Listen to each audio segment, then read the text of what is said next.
Selamat datang di podcast Pop Culture Talks, podcast mingguan dengan obrolan yang menarik bersama para pekerja di bidang budaya populer. Dibawakan oleh saya, Robi. Kita akan mengobrol-ngobrol dengan orang-orang yang passionate di bidangnya, talk show dengan topik yang menarik, dan pembicaraan yang intim. Bicara kisah-kisah mereka, serta kisah-kisah di baliknya.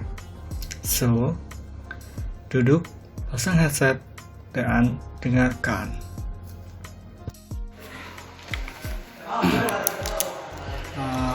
Halo tuan dan nyonya, selamat datang di podcast Pop Culture Talks. Ini gue Robi dan sekarang hari ini ada tamu kita, atau hari ini kawan yang akan kita ajak bicara adalah salah satu sinias muda. Ya nggak sih? Iya, some kind of. Tapi aku lebih suka dibilang film student. Oke. Masih film student. Produktif membuat karya. Yeah. Apalagi kemarin pas pandemi, bikin salah satu film ya. Yeah. Buat IGTV, The Hall ya. Ya. Bukan, yang IGTV tuh sajak-sajak katanya. Oh saja, iya. Kalau yang yang ada bahasa Inggrisnya kan nggak masalah. Ya. Itu dari sajak. Dari musik Tarkovsky ya? Iya. Dari musik Tarkovsky, salah satu sinetron yang sering dibilang apa sih? Diceritain, difavoritin sama sinetron. Snob. Sinetron Snob. Sorry. Yang sinetron Snob, sorry. Ada Andrew Bahtiar. Hai teman-teman semuanya, halo Robi. Dan teman-teman pendengar ya. Ya, dan teman-teman pendengar semuanya. Lu pengen dipanggil Andrew atau Radit? Andrew dong. Rebranding my name gitu kan, Andrew dong. Ya. Itu waktu itu lu kepikiran buat ganti nama apa emang yang rebranding atau nama lu? Radit tuh ada sesuatu yang pembawa sial atau ya, some kind of sih. Maksudnya aku baru ganti nama tuh kan Desember. Waktu itu aku mikir kayak aduh kok nama gue begini banget gitu kan. Banyak some bad things yang menimpa waktu itu. Terus kayak yaudah deh, waktu itu juga ikut kelasnya Bang Joko Anwar kan. Terus kayak ngomongin branding tuh penting terus kayak yaudah kenapa gue nggak ganti nama buat sekalian rebranding sama ya apa ya, ganti ini baru aja, ganti tampilan baru aja di tahun yang baru ini kayak gitu. Itu di kelas Joko Anwar yang mana? Yang XP? Atau bukan? Apa ya, lupa namanya. Sekarang kelas dia banyak banget kan? Iya banyak banget, kelasnya Bang Joko tuh banyak banget. Itu akhirnya ganti nama dia jadi Andrew. Itu pembawa sialnya menurut lu apa tuh waktu itu? Apakah karena film lu kurang sukses? ketika memakai nama Radit? Enggak. Bukan karena film gue kurang sukses pakai nama gue yang dulu, tapi lebih ke peristiwa kehidupan gue sih, kayak banyak banget peristiwa kayak mulai dari masalah di kampus, keluarga semuanya kayak datang bertubi-tubi kayak gitu kan. Terus kayak yaudah deh, kayaknya emang kan orang Indonesia tuh percaya kalau nama tuh doa. Terus gue mikir kalau nama itu tuh sial banget buat gue, berarti doanya tuh udah nggak kredibel lagi gitu kan, doa ya kayak gitu. Terus yaudah deh, minta restu orang tua ganti nama, akhirnya dibolehin. Ya udah deh. Dibolehin. Nggak ada protes tuh orang tua lo? Nggak ada, soalnya dua bapak sama ibu kan juga ganti nama juga. Nah, pernah ganti nama. Jadi bukan hal yang tabu buat mereka gitu. It's good. Kenapa namanya Andrew Bahtiar? Apakah bakal ada belakangnya Yusuf? Enggak dong. Atau inspirasi dari mana gitu? Randomly itu kenapa Andrew Bahtiar? Bahtiarnya dari nama belakang bapak. Oke. Terus Andrew-nya tuh apa ya? Aduh, ini aneh banget sih. Soalnya waktu itu lagi ngobrol sama beberapa teman di Jakarta. Waktu itu lagi ngomongin series GoPlay, Gosip Girl Indonesia. Terus ada kolom gitu kan, ada kolom yang kita tuh milih angka, terus bulan lahir dan lain-lain. Terus ternyata 7 tuh Andrew, terus kayak dari situ. Random banget tapi gue suka. Terus kata orang-orang ya udah Andrew fit buat lo kayak gitu. I see. Fit banget lah ya. Fit lah. Seru, enak gitu loh. Jadi sekarang teman-teman di Bandung lu atau teman-teman lu udah manggilnya Andrew Bahtiar ya? Ya, udah manggilnya Andrew Bahtiar. Terus nih, gue waktu awal pertama lu kenal di FFB ya, Forum Film Bandung, itu lu kayak excited banget sama film, sama hal-hal yang berbau film kan? Sure, ya. Terus bahkan film yang B aja lo tonton gitu ya? Banget. Cinta sekali ya sama film? Banget cinta banget sama film, kayak bener-bener dari kecil. Oke. Dari umur berapa tuh? Nggak tahu dari umur berapa. Finding Nemo tuh kapan tuh, itu tuh bener-bener gue lahir 2001. Terus Finding Nemo juga kalau nggak salah 2001. Terus berarti kalau misalnya gue masih inget tuh berarti umur gue sekitar 5 atau 6-an kan. Di umur segitu itu pertama kalinya gue dibeliin DVD kaset kaset collection gitu. Ya, enggak itu beneran Blu-ray Nemo gitu kan. Kayak bener-bener pengen banget. Terus dari situ udah dibeliin DVD. Muter lah, terus kayak suka banget nonton Nemo. Terus mulai dari situ suka banget sama DVD. Beli DVD mau yang beneran DVD sampai yang DVD collection, satu DVD isi 10 film tuh aku nonton. Nah itu dari kecil tuh. Terus dulu ada sewa-sewa DVD gitu kan waktu masih kecil.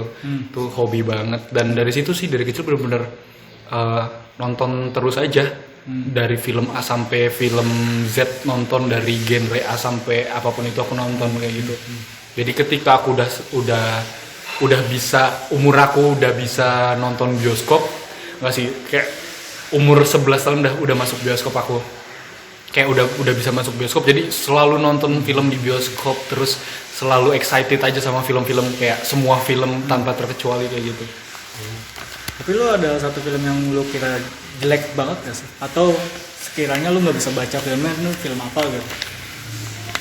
Gimana tuh maksudnya? Misal kalau film jelek, itu film apa? Kalau film yang art banget, itu film apa? Kayak misal Tarkovsky lah, atau Bergman lah. Atau, dan itu di umur berapa gitu? Lu nonton film art atau film yang agak bedes atau film B atau mungkin seenggaknya film saya kali ya, kalau ada. Aku pertama kali nonton film aneh tuh Nymphomaniac. Itu SMA tuh. SMA. Kelas 1 apa kelas 2 ya. Itu Nymphomaniac, Antichrist. Aku nonton Antichrist bahkan gila. Itu tuh SMA, aku inget banget aku nonton itu SMA, cuman aku baru tahu film itu baru ini, kayak itu tuh film tuh kayak gini terus anjrit gue udah pernah nonton ini dulu gitu, kayak oh my goodness gitu. Kayak karena sekarang kan rame banget kan sinefil yang ngomongin yang kayak gitu, terus anjrit gue udah nonton ini waktu SMA, gue kayak gitu. Terus kayak itu membekas dan akhirnya oh iya gue udah pernah nonton film ini nih kayak gitu. Dan itu aneh banget sih, Nymphomaniac, gila. Nymphomaniac itu film siapa ya, lupa bro? Ntar gue juga lupa. Pokoknya kayak Gaspar Noé lah ya. Gaspar Noé dan... Iya, dan sekaumnya. Iya. Itu. Terus itu tuh filmnya memang tentang... Apa namanya? Iya, seksual gitu. Bisa dibilang penyimpangan kali ya? Iya. Soalnya serem itu filmnya, anjrit. Cuma kalau Antichrist memang agak itu lebih aneh sih dibanding film yang Nymphomaniac aneh. Cuma yang La Von Trier. Iya. Nymphomaniac La Von Trier. Memang sinetron banget sih. Iya.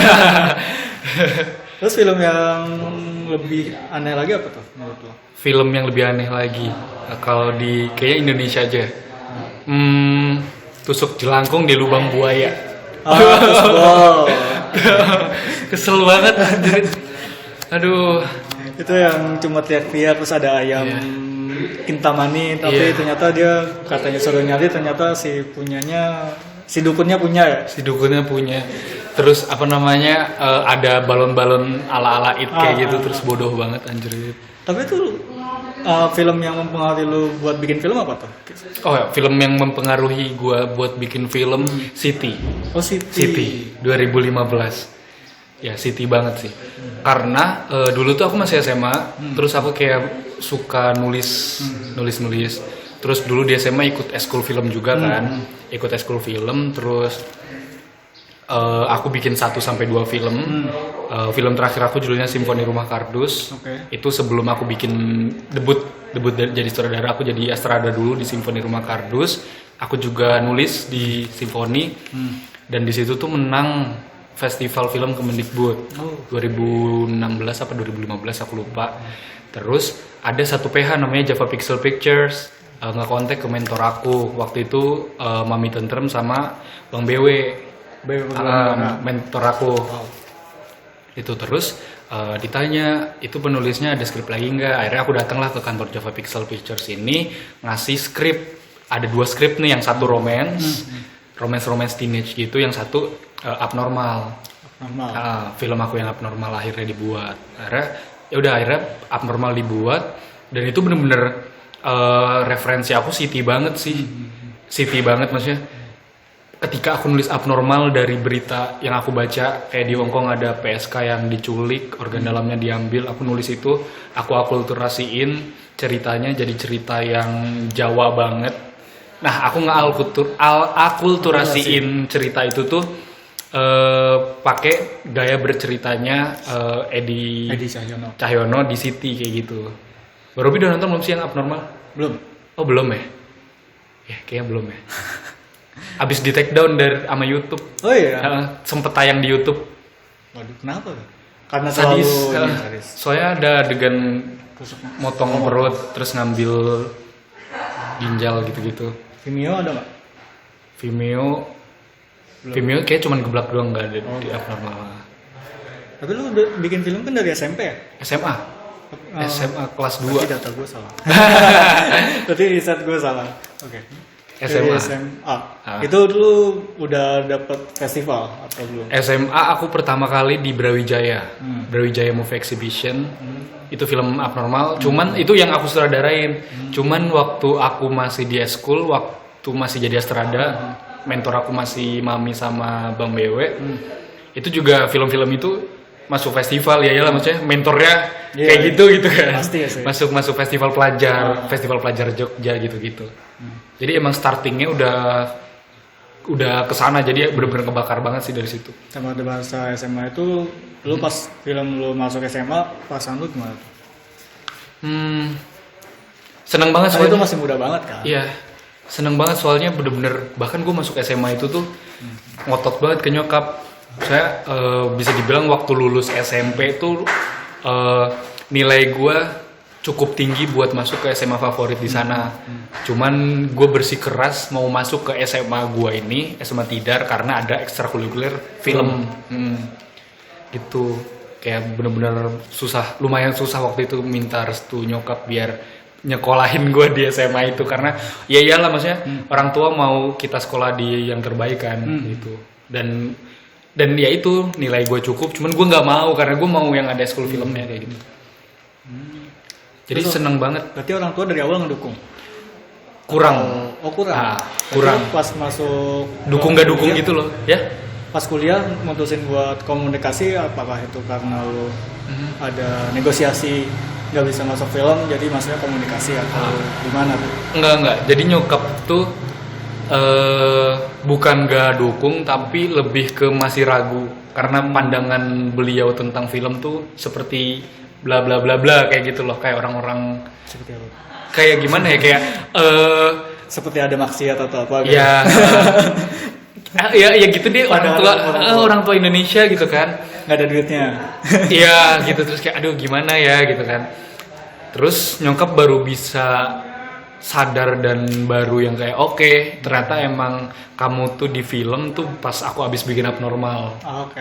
Kayak gitu. Karena masuk festival. Karena pulang sekolah aku langsung ngedirect. Itu syutingnya pas aku masih sekolah, kan malam adegannya. Aku ngedirect masih pakai baju putih abu-abu. Mungkin dari situ ibu lihat kayak oh ini passion aku tuh emang di sini. Nah, setelah abnormal baru deh kayak mulus banget, kayak bener-bener nyokap tuh ngedorong banget sih gitu. Berarti nggak ada pertentangan sama sekali ya? Nggak ada sih, nggak ada. Terus Gua salah data. Yang SMP. Lu tuh emang specialty ke film thriller, horror atau memang lu bakal nyoba semua genre? Soalnya dari banyak film lu yang gua tonton kan rata-rata horror. Horror yang ada gitu-gituannya ya. Ada hantunya. Enggak juga sih. Kan kalau misalnya seperti itu sempat image itu ada gitu loh. Setelah abnormal terus aku bikin bla bla bla itu horor terus lebih nyaman bikin horor.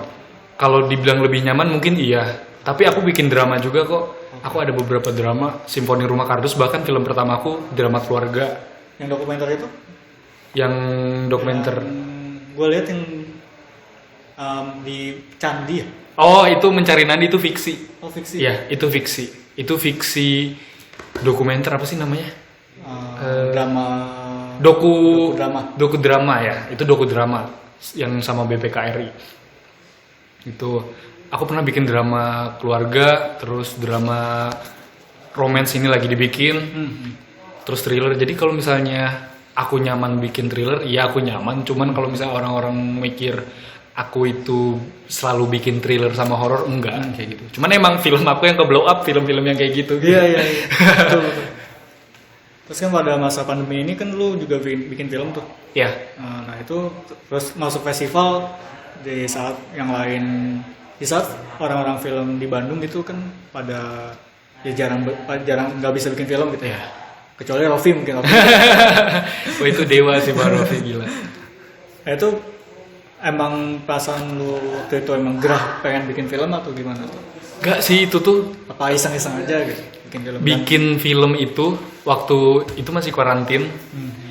Itu PSBB pertama kan? PSBB banget kan, Maret akhir awal April gitu lah ya. Terus kayak pure ngantuk aja, ngantuk. Terus kayak gue berdua tuh kan di rumah. Gue berdua di rumah. Terus waktu itu temen sekantor di Akselara. Terus kayak gabut nih, ngapain ya gitu, mikir. Kita bikin itu nggak bisa dibilang fiksi, tapi apa ya? Coba deh kita bikin theatrical films gitu. Aku bilang itu theatrical films karena cuman satu shot, nggak satu shot sih. Cuman ya dalam lingkup seperti itu gitu loh. Aku nyebutnya itu theatrical drama. Ayo kita bikin theatrical gitu deh. Ayo bikin. Itu tuh bener-bener yang segabut itu. Terus kayak coba pakai musik ini, terus coba lo nari-nari atau lo gini. Terus ya udah akhirnya jadi udah gitu, iseng doang, bener-bener seiseng itu. Gitu. Terus gue mau balik lagi ketika lo memutuskan untuk Bandung. Ya.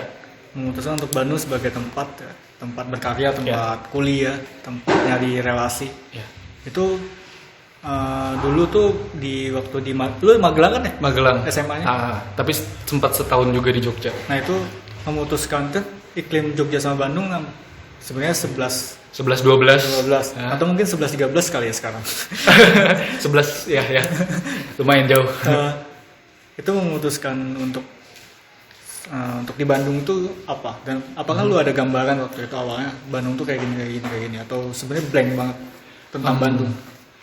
Sebenarnya aku nggak, dulu tuh belum pernah ke Bandung sama sekali, belum ngerti Bandung kayak gimana, bahkan aku nggak tahu anak-anak Bandung tuh pada bikin film gitu loh. Aku cuma tahu film-film yang syuting di Bandung. Belum pernah study tour? Study tour, anjir dulu SD apa SMP, udah lama banget. Terus itu juga cuma ke museum gitu kan. Kayak bener-bener nggak ngerti apa-apa tentang Bandung gitu. Dan akhirnya aku memutuskan buat di Bandung tuh karena emang susah di Jogja. susah banget ya. Luas sih ya kayaknya, karena luas terus tapi emang suportif banget sih di Jogja. Terus kayak kurang menantang kayak gitu. Karena kita dikasih apa aja di Jogja tuh. Kita dikasih apa aja, dan film pertama aku juga kan PH di Jogja. Kayak dikasih apa aja gitu. Kita nggak ada berdarah-darahan gitu. Sedangkan di Bandung ketika aku masuk sini nggak lama terus aku bikin Geblak, ternyata enak banget di sini. Kayak struggle-nya tuh ada, bahkan kayak struggle nyari dana, struggle nyari penonton, struggle-nya cari pemain, karena kan susah juga nyari pemain di sini kan. Banyak film-film mahasiswa di Bandung tuh pemainnya dari asal ngambil temen, asal lu mau main film nggak, ayo ikut gitu. Sedangkan gue dari film pertama gue tuh selalu yang kayak pokoknya gue harus casting buat nyari pemain yang tepat buat gue nggak bisa asal narik orang. Bikinnya masih pakai koncoan ya? Iya, di Bandung tuh masih kekancan gitu loh. Padahal di Jogja yang lebih kekancan, tapi emang Jogja tuh emang udah dibuild sedemikian rupa kayaknya deh. Gitu. Wow. Berarti lu benar-benar kosong tentang Bandung. Kosong banget. Dan ekspektasi gue emang apa ya? Nggak ada. Cuman gue yang kayak wah kayaknya nggak beda jauh nih Bandung, soalnya kan deket Jakarta kayak gitu, pasti banyak deh fasilitas yang memadai gitu. Anjir nggak sama sekali ternyata, sialan. Selamat datang di Bandung. Selamat datang di Bandung yang penuh kemiskinan. Tapi seru di situ. Menurut aku struggle-nya seru di sini karena kita harus cari uang buat kita nyewa alat, kita harus membuat nge-build kepercayaan ke teman-teman kita biar mereka mau jadi kru kita tanpa dibayar kayak gitu. Itu seru banget sih. Terus lu tanpa dibayar ya? Terus kan pernah masuk ke PH lah ya, PH kreatif atau PH iklan. Itu saat lu bersentuhan dengan apa ya namanya uang dan idealisme, itu gimana tuh lu mempertaruhkan uang dan idealisme lu di PH? Oh my. PH iklan. Karena kan orang-orang idealisme kadang-kadang nggak ngeliat uang kan. Ya. Kadang-kadang ya. Sorry kalau benar. salah. Jadi gini, kenapa pada akhirnya aku itu masuk ke PH iklan ini, aku nggak menyebut nama, ke PH iklan ini, karena di akhir tahun kemarin aku kan memutuskan buat cuti kuliah. Terus ya udah deh, daripada gue nggak ngapa-ngapain selama cuti, yaudah gitu kan. Gue kira gue bakal cuman bikin skrip iklan gitu-gitu doang, kayak oh yaudah deh nggak masalah gitu. Ternyata sempet disuruh bikin skrip film pendek sama bikin skrip buat series gitu. Bikinlah nih film pendek yang akhirnya The Hole. Nah bisa kelihatan sih sebenarnya kayak aku bikin The Hole di PH yang bukan film base karena mereka client base dan apa ya, lebih ke bisnis. Base-nya tuh bisnis banget gitu kan. Tapi The Hole tuh menurut gua nggak terlalu komersial kan. Sih. Nah masih itu ada sentuhan. Nah itu makanya kayak dari situ gue masih mempertahankan nih. Gue pengen bikin yang masih ada apa ya? Masih ada guenya di film ini walaupun ini sebagai film komersil kayak gitu. Itu sih dan di skrip series gue. Itu juga masih gue tekankan itu. Jadi masih ada idealis sedikit lah ya. Masih ada idealis gue di dalam cerita. Setiap cerita yang gue bikin di PH ini. Cuman memang kenapa akhirnya aku keluar dari situ karena memang udah nggak cocok aja secara visi gitu.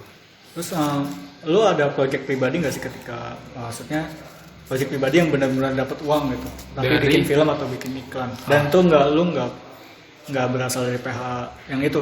So far masih dari PH sih. So far masih dari PH. Kalau yang dapat tawaran-tawaran kayak kan gue ngubek-ngubek Twitter tuh kan, lu dapat BL series. Iya. Itu pernah itu ya. Banyak sih kalau misalnya yang tawaran-tawaran kayak gitu. Itu ada tahun lalu ada vape juga disuruh bikin iklan. Oh itu yang vape. Lucu-lucu itu ya. Ya. 5 juta tapi ya itu aduh nggak ngerti deh tuh, aneh banget dah tuh gitu kan. Terus kemarin ada salah satu aplikasi itu dating apps, ada yang nawarin gua nggak tahu kayaknya karena banyak banget teman-teman gua di Twitter yang pada nge-request kayak coba si Andrew Batirni yang nulis skripnya karena bagi mereka ini series yang ada di aplikasi itu jelek. Terus bagi mereka kalau misalnya gue yang ngedirect tuh bakal anjir kayak gue kebanggaan. Bukan kebanggaan gue malah. Oh belum. Apaan nih, bener-bener pas baca email, dari aplikasi ini gitu kan, dari aplikasi ini. Nyebut aplikasi nggak mau. Aplikasi ini gue disuruh bikin series buat aplikasi ini. Pertama gue masih mikir dan kedua gue belum bisa ngikutin apa yang mereka mau, karena sempat ada diskusi juga sama si aplikasi ini, sempat ada diskusi, cuman bahkan diskusinya tuh baru dimulai merekanya udah minta ada ini, jadi bener-bener kita ngikutin mereka, bukan mereka yang nih ada tulisan kayak gitu, jadi pantas seri-series mereka jelek kayak gitu. Banyak mau banyak mau terus emang ngejual itunya gitu, terus emang ya gitu deh, salah satu aplikasi dating terbesar sih. Not really, but ya. Logo pink? Enggak, bukan. Logo orange yang banyak. Not, logonya nggak tahu deh, pokoknya logo dating apps itu deh. Hitam kuning itu. Pokoknya dating apps yang di Indonesia tuh bikin series. Nah itu. Apa ya? Ada lah. Gitu. Hago. Enggak dong. Tuh. Tapi itu akhirnya udah gua nggak respon lagi, sampai nggak ada chat lagi sih dari mereka. Padahal tuh kalau di sisi angka menurut tuh menarik. Oh iya. Menarik. Aku yang masih film student, terus bikin film juga belum seberapa, cuman emang suka nulis dan suka nonton itu, maksudnya kayak film-film sejenis Call Me by Your Name, Brokeback Mountain, dan film-film Thailand kayak gitu. Terus ditawarin kayak gitu, cuman gue yang kayak belum berani aja gitu buat ngedirect cerita ini gitu. Itu sih, soalnya di bayangan gue yang apa ya, yang di Indonesia yang bagus buat ngedirect cerita-cerita kayak gitu tuh kayak Lucky Kuswandi, Andri Chung, kayak gitu-gitu. Paul Agusta. Terus gue yang kayak, aduh, gue masih kacang banget gitu. Itu deh, nggak jelas banget. Aneh banget soalnya kayak, kok gue gitu. Bener-bener ditawarin sih, Alan, aneh banget. Terus gue penasaran sama kenapa lo nyebut film student di saat banyak kayak mungkin ini di geng yang lain ya. Bukan di geng Bandung. Kita bahas mungkin geng-gengan. Apakah karena di media sosial tuh banyak sinetron yang terlalu sesumbar dia bisa bikin film sehingga lu menyebut diri lu film student, atau ada hal lain di balik itu?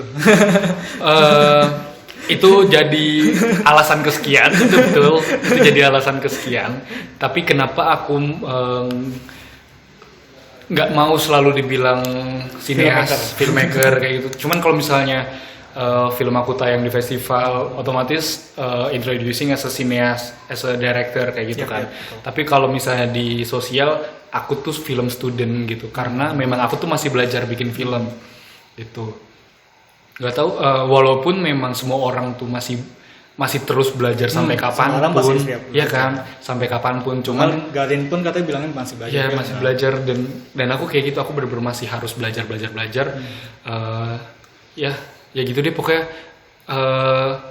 sampai nemu di titik dimana apa ya, bukan aku yakin, lebih ke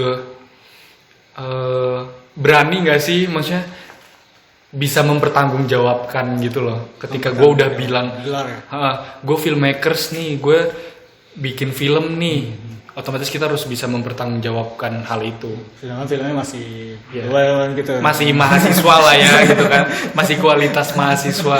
Soalnya kayak agak geli aja ngelihat anak-anak sepantaran aku, entah itu di Bandung atau di luar Bandung, kayak bikin film satu udah gitu filmnya jelek, tapi dia bilang, wah film gue gini tayang di bla bla bla. Come on, kayak jalan tuh masih panjang banget gitu. Terus sok puitis gitu. Iya, kayak di atas Fregas tuh masih ada Jokan, di atas Jokan tuh masih ada Safir Dolan gitu kalau baik gue. Gitu, kayak anjir masih panjang banget perjalanannya. Dan di filmmaker kita biasanya kan syuting, apalagi yang independen, krunya sedikit. Apalagi krunya sedikit, jam syutingnya sampai jam 3 pagi, jam 4 pagi. Lo tuh tipe yang kayak gimana sih sebenarnya?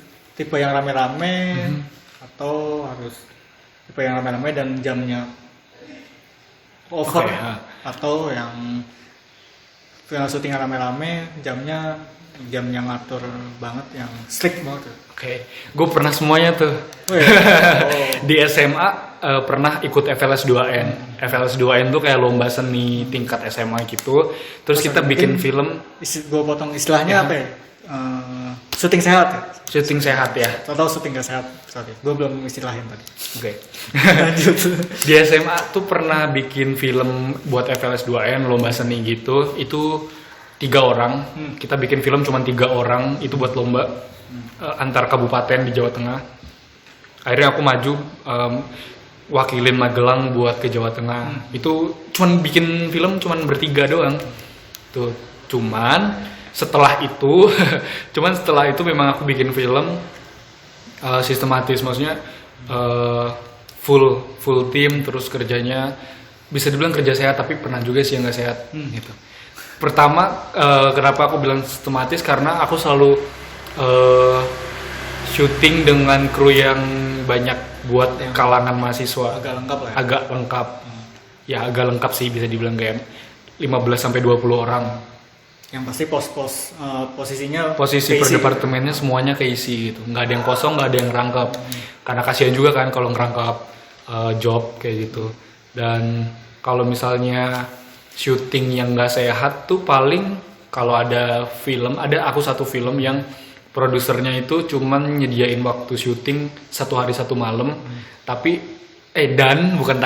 dan nyewain alatnya juga 1 hari 1 malam. Jadi kita harus kejar itu, dengan shotnya banyak dan susah gitu. Berarti line pro lu ini strict juga dong kalau kayak gitu? Gue nggak pernah sama sih. Gue nggak pernah punya produser yang sama. Gue nggak pernah punya line pro yang sama. Itu setiap masing-masing film beda-beda. Soalnya kan masalah duit kan tuh yang tadi, masalah penyewaan dana, masalah yang lain. Strict juga, ya. Strict banget malah. Berarti lu kayak pintar milih orang dong, atau enggak? Sama sekali? Kalau pintar milih orang mungkin gue lebih dibilang tepat milih orang. Kayak kalau misalnya gue selalu nekanin ke yang mau bikin film sama gue tuh, kita tuh mau bikin karya gitu. Entah itu project komersial atau project buat berkarya. Pokoknya kita nih mau bikin karya kita nih film gitu. Gak usah mikirin hal-hal lain dulu, ayo kita berkarya dulu aja. Aku lebih ke sana sih, dan ya itu. Kayaknya kalau sekarang disuruh bikin film kayak cuman berlima gitu tetap bisa aja sih, cuman kayak tingkat kesulitan filmnya kayak gimana, unconditionally sih kayak kalau kayak gitu. Dan ada juga kan di sosial media, di Twitter gitu kan, di Twitter kayak sinefil yang bisa bikin film, kayak kok bisa bikin film rame ya. Itu unconditionally nggak sih? Iya, itu film kalau misalnya iya kan, kalau film gua susah gini, kayak dia mention Love Diaz yang lain kan, ya itu filmnya gampang. Satu film panjang aja cuma 5 shot gitu kan.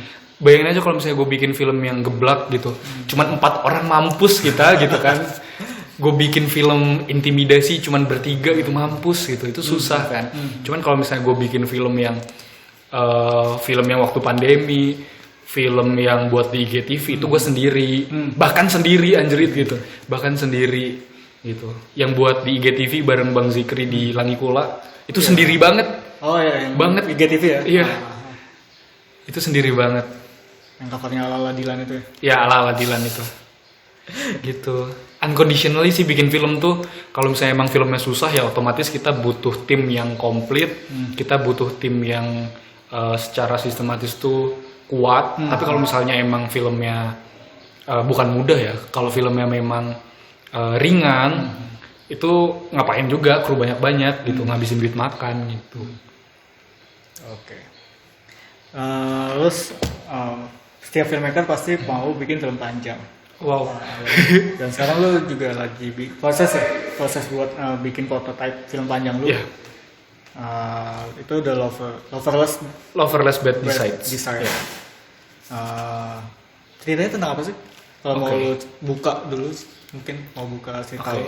Loverless Bad Decides ini betul tadi itu adalah prototype film aku. Jadi tahun lalu aku nulis satu skrip. Judulnya Night Never Bites. judulnya Night Never Bites. Itu udah dapat produser, cuman karena pandemi produksinya kekat. Gitu kan. Itu film bisa dibilang itu adalah bakal skrip film panjang aku pertama. Walaupun entah produksinya kapan nih si Night Never Bites gitu kan. Dan pada saat aku di cancel itu, aku mikir aku pengen banget nih bikin film Night Never Bites ini, tapi nggak mungkin karena budgetnya gede banget. Akhirnya udah deh bikin short formnya, yaitu Loverless Bad Decide. Cuman ya itu tadi, aku harus bikin Loverless Bad Decide ini dari hasil riset yang aku buat ke Night Never Bites selama 2019. Aku riset di gereja, aku riset ke beberapa orang kayak gitu. Pokoknya aku harus pakai hasil riset ini buat si Loverless Bad Decide. Jadi nulis Loverless Bad Decide tuh kayak dari Mei sampai awal Agustus ini tanggal 2, Mei, Juni, Juli, 3 bulan. 3 bulan nulis short form ini Loverless Bad. Dan ceritanya tuh tentang, kalau yang Loverless Bad Decide ini ceritanya tentang bagaimana seseorang ini menentukan pilihan dalam hidupnya, karena pilihan itu penting banget gitu. Dalam hal apapun, cuman dalam case di film Loverless Bad Decide, aku ngangkat isu homoseksual. Bagaimana seorang remaja yang menginginkan kisah cinta yang yang sempurna kayak remaja sepantarannya, cuman dia nggak bisa karena dia masih memikirkan tentang orientasi seksualnya kayak gitu. Loverless Bad Decide tentang bagaimana cara dia memutuskan dia mau seperti apa kayak gitu. Yang Never Bites itu gue kayak inget judul filmnya Tanto Robi. Yang apa tuh? Yang sama Jeffrey Nicole yang mau tayang itu. Atau yang ada Putri Marino sama Laura Basuki sih. In the Middle of Love. Iya. Beda anjir. Beda. Night Never Bites. Mungkin vibes nih kayak gitu. Kalau yang Loverless Bad Decide, vibes-nya lebih ke Happy Together. Happy Together Wong Kar-wai atau Matthias Maxim Xavier Dolan. Karena aku kan ngangkat isu orientasi seksual gitu. Dan karena emang belakangan ini gue lagi nonton Xavier Dolan mampus. Kayak nonton Xavier Dolan banget. Gitu. Kenapa mengangkat isu LGBTQ? Karena melihat tren film kita kan sekarang udah mulai terbuka gitu. Udah mulai terbuka lagi sama hal-hal yang gitu. Walaupun sebenarnya tren ini sebenarnya udah dimulai dari tahun Nia Dinata kan. Bahkan jauh sebelum itu. Arisan. Ya sejauh itu. Yeah.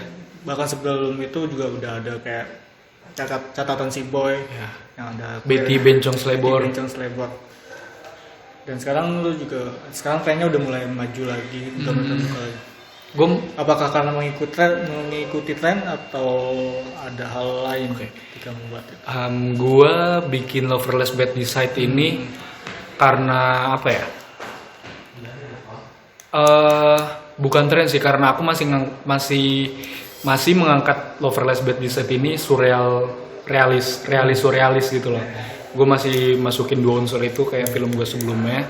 Dan kenapa isu yang aku angkat itu adalah homoseksual, LGBTQ+, karena itu tuh banyak banget hal yang bisa diangkat. Apalagi di film ini, Loverless Bad Decide ini ceritanya tentang seorang pria yang dia bingung akan orientasi seksualnya. Dan menurut aku ini relate banget ke banyak orang. Jadi penting buat dibuat kayak gitu film ini. Jadi bukan sekedar tren gitu. Cuman kayak Indonesia ternyata udah lumayan kebuka lagi nih, walaupun dikit banget gitu kan. Pasca kemenangan si Kucumbu di FFI, orang-orang mulai nerima film bertema LGBT kayak gitu. Terus kayak ya udah, kenapa gua nggak bikin Loverless Bad Decide kayak gitu. Dan lu sebagai film student nih, ini mungkin pertanyaan terakhir. Sebagai film student, ketika lu mau belajar secara formal di kampus, ketika sekarang kan pilihan lu ISB ya? Iya. ISB Bandung ya. Kalau misal lu nggak punya pilihan ISB, lu bakal ke negara mana? Gitu? Mampus ke negara mana? Oke. Atau kampus mana gitu? Melihat. dari lulus SMA tuh gue udah punya cita-cita ke Perancis. Karena gue belajar juga tuh, bahkan di SMA kan belajar 3 tahun belajar bahasa Perancis. Di Jogja juga aku ikut Institut Français dan aku mulai cari tahu gimana sih di Perancis sistem pendidikannya dan lain-lain. Ternyata di Perancis itu kan murah banget. 184 euro doang per semester. Itu kalau kita masuk ke universitas negeri di Perancis. Dan itu kita bisa belajar film. Dan waktu aku di IVI, aku tuh bersikeras banget. Pokoknya aku kayaknya harus belajar, harus kuliah di Perancis nih kayak gitu. Karena semurah itu 184 euro tuh kayak cuman 4 juta dirupiahin gitu per semester, anjrit. Sama UKT gue di Unpad malah di Unpad gitu. Cuman ya biaya hidup di sana yang mahal. Akhirnya nggak ACC sama orang tua tuh karena biaya hidup di Prancis tuh mahal. Akhirnya ya udah deh ke Bandung. Jauh banget, Prancis terus Bandung. Gak apa-apa, seenggaknya Paris Van Java gitu kan. Gitu. Terus di Unpad aku belajar 2 tahun. Ternyata nggak cocok juga sama komunikasi ya? Ya, karena lebih luas komunikasi. Nggak cocok. Terus ke ISBI mungkin bakal lebih cocok. Cuman kalau misalnya aku bisa milih, pasti aku pengennya ke Perancis. Kalau negara Asia itu kan Eropa ya? Thailand. Kalau negara Asia pasti Thailand. Gila, nggak ada mikir lain-lain lagi deh. Why Thailand? Kenapa nggak Korea gitu? Atau China maybe? Ya Thailand atau Korea. Tapi secara melihat posibilitas melihat yang kemungkinan itu kayaknya Thailand deh. Karena kan murah kan. Kayak masih bisa di reach lah gitu. Itu karena mukanya orangnya sama gitu. Mukanya sama terus bahasanya juga nggak terlalu sulit.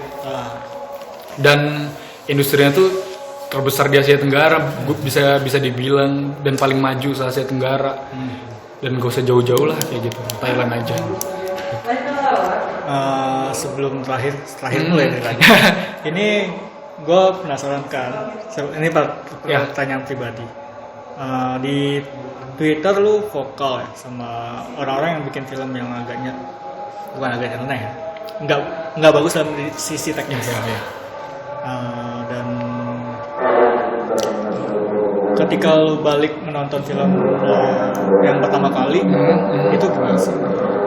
Atau wah, film gue dulu ternyata jelek banget gitu. Kenapa? Dengar azan dulu apa? Ini azan bukan sih? Iya, azan.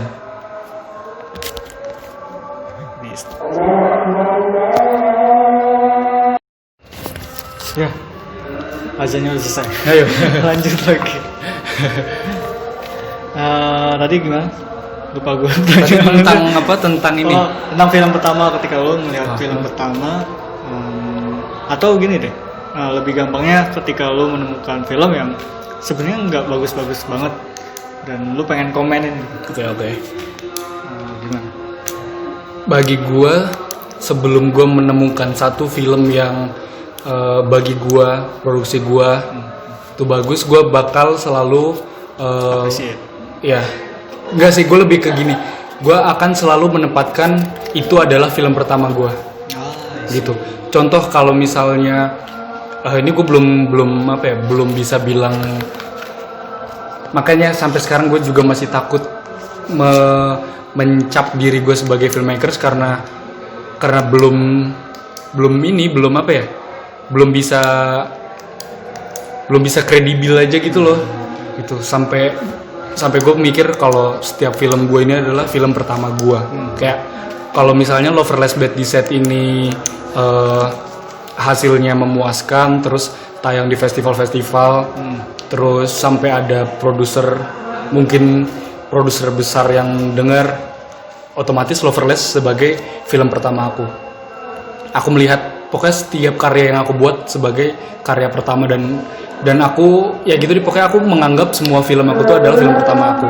Gitu. Terus buat nanggepin film-film jelek karya mahasiswa, sebenarnya bukan lebih ke ngeritik mereka, lebih ke yang kasih masukan. Iya, kritiknya tuh lebih yang masukan, cuman mereka nganggepnya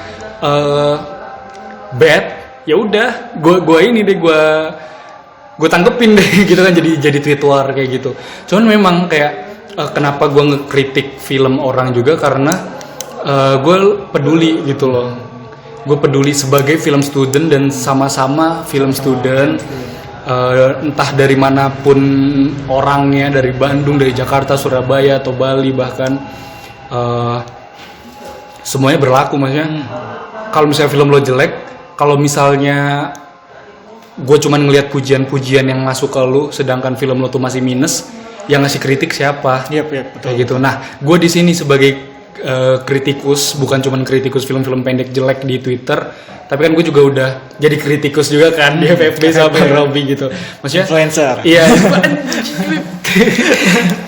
jadi apa namanya? Kalau misalnya bisa dibilang filmmakers atau kritikus, ya udah deh gue kritikus aja deh gitu. Karena kalau nggak ada kritikus, film jelek bakalan makin bertebangan di mana-mana. Yep. Ya kan? Betul. Gitu. Dan sebagai film student gue juga sebagai kritikus film-film pendek mahasiswa, ya gunanya untuk itu kayak at least mereka baca, at least mereka main main lebih banyak gitu, terus execute lebih banyak gitu. Karena sejelek itu, maksudnya aku nggak bakalan bilang jelek kalau misalnya nggak sejelek itu. Gitu. Dan dia proud banget sama pujian-pujian. Nah itu kan kayak miris kan gitu. Langsung puas ya. Iya, langsung puas gitu. Dia mau bilang gue iri dan lain-lain, sok aja mikir gue iri, tapi yang gak berkembang lo sendiri gitu. Lo mau minta buku ke gue kasih gitu. Lo mau minta sharing atau minta relasi, gue kenalin gitu. Tapi kalau misalnya dianya songong atau dianya itu, ya udah kayak gitu. Ya udah gitu, kasih pendapat ya, atau masukan. Mau dirangkul tapi nggak bisa kan, ngapain dirangkul ya? Gitu. Iya. Lebih appreciate orang yang bikin film jelek. Karena ada juga nih, salah satu orang dari mana deh, pokoknya ada ya. Ada satu orang dia bikin film jelek, dan aku kasih kritik, bukan jelek sih, kurang, ya jelek lah ya. Ada satu orang bikin film jelek, aku kritik kurang ini. Dan ternyata film dia yang baru bagus. Kalau misalnya ngeliat story aku di Instagram, tahu siapa orangnya gitu kan. Kayak, ternyata film dia yang baru bagus gitu. Dan komen-komen yang aku kritik ke dia tentang lighting, tentang acting pemain, tentang camera working, itu dipakai semua sama dia. Dan akhirnya film baru dia bagus. Dan ya udah, aku appreciate itu dengan aku share dan aku rekomendasi ke beberapa orang, kayak nih ternyata orang kalau misalnya ngedengar kritik tuh bakalan maju gitu, nggak bakalan stuck dengan kualitasnya yang buruk gitu. Oke, udah mau terakhir, lu mau nyampein sesuatu? Karena yang terakhir bahasannya lumayan seru, buat teman-teman aku yang masih film student, kayaknya jangan cukup puas sama hasil kita. Jangan cukup puas deh, maksudnya lo mau udah tayang dimanapun, lo mau ditonton berapa juta sekalipun, lo jangan puas dan jangan anti kritik gitu, karena itu bakal motong kaki lo banget sih. Kalau misalnya kaki lo udah dipotong, lo mau jalan ke depannya kayak gimana caranya, kayak gitu. Itu buat teman-teman aku. Terus buat buat pendengar semuanya, support deh. Pokoknya bentar lagi gue mau bikin Loverless Bad Decide gitu. Salah satu film gue yang minim budget, karena emang setelah gue keluar dari PH iklan ini, dan dari awal gue bikin film gue selalu dimanjakan dengan dana yang udah ada, kayak Geblak udah ada dana dari kampus, film pertama gue udah ada dana dari PH, kayak gitu deh pokoknya dari PH. Dan Loverless Bad Decide ini adalah film pertama gue yang bener-bener independen bisa dibilang gitu, tanpa PH gitu. Budget pribadi terus bener-bener banting tulang sendiri, semuanya sendiri kayak gitu di film ini. Jadi bener-bener struggle-nya berasa banget beda sama film-film gue sebelumnya. Jadi ini lumayan challenging dan lumayan menakutkan buat gue gitu. Anjir, gue nggak pernah bikin film yang low budget, low production kayak gitu. ya semoga hasilnya memuaskan dan ya need your support like so much kayak gitu. Oke, udah. Oke, itu dia tadi ngobrol-ngobrol kita dengan Andrew Bahtiar. Semoga tercerahkan bagi semua filmmaker muda atau film student ya. Film student. Terutama film student dan sinias muda. Yeah. Semoga sampai jumpa di episode selanjutnya di minggu depan. Gua Robi dan Andrew Bahtiar. Selamat mendengarkan loh. Bye. Bye.